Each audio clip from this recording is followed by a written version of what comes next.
The O.J. Simpson trial. This clip is intended for educational purposes only. O.J. and Nicole Brown met in June of '77 while still married to his first wife. Shortly after, he got divorced and the two began dating.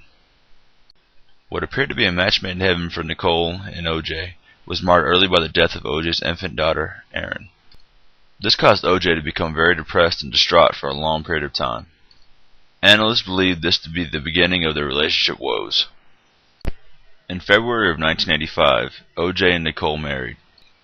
They had 2 children and appeared to be happily married until 1989, in which an incident of Nicole calling the police and saying that O.J. had beat her and told her that she would be killed.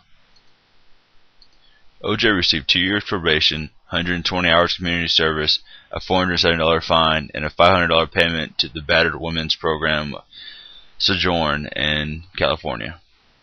February 6, 1992, Nicole and O.J. separate. In October of 1992, Nicole divorces O.J.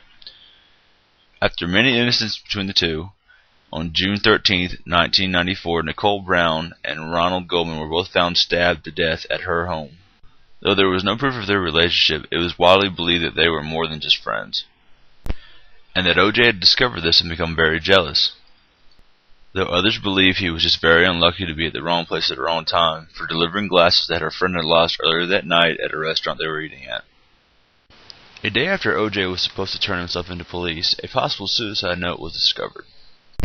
Police began a statewide manhunt the following day. Media outlets continued to cover the story. Many realized that this might become one of the biggest stories of the decade.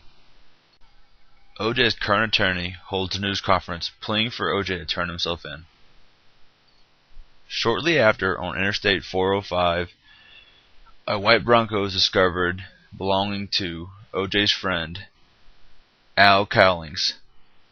From 6:45 p.m. till 8 p.m., police have a low-speed chase with the Bronco, finally ending at O.J.'s Brentwood mansion. At 8:51, O.J. finally surrenders to the police. O.J. is formally charged with 2 murders, both of which he pleads not guilty to. O.J. hired a team of defense attorneys, but one garnered more attention than the rest during the trial. His name was Johnny Cochran. Due to public interest, over 134 days of the trial was aired on live TV.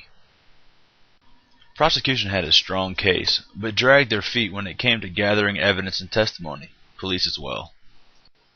Crucial evidence, such as the bloody gloves, were not properly maintained by the police, allowing for the defense to argue its validity in the case. The defense also argued that race may have played a role in the investigation against Mr. O.J. Simpson. The trial dragged on for 8 grueling months. The media covered every second possible, causing this to be one of the biggest media sensations of the decade. On October 3, 1995, O.J. was found not guilty due to many miscues by the prosecutors. One key factor was the lack of the actual murder weapon. The inability for the police to find the weapon itself led to plausible cause that O.J. may have not committed the murders, but it did not fully clear him of civil charges. A civil suit by the victims' families led to the awarding of $33.5 million for wrongful death. Due to the publicity, this story had a huge impact on the nation, reminding people that even iconic figures such as O.J. were possible of horrible and horrendous things.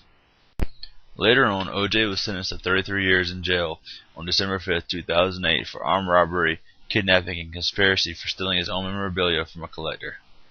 Many of the victims' family rejoiced at this news, believing that he got what he deserved,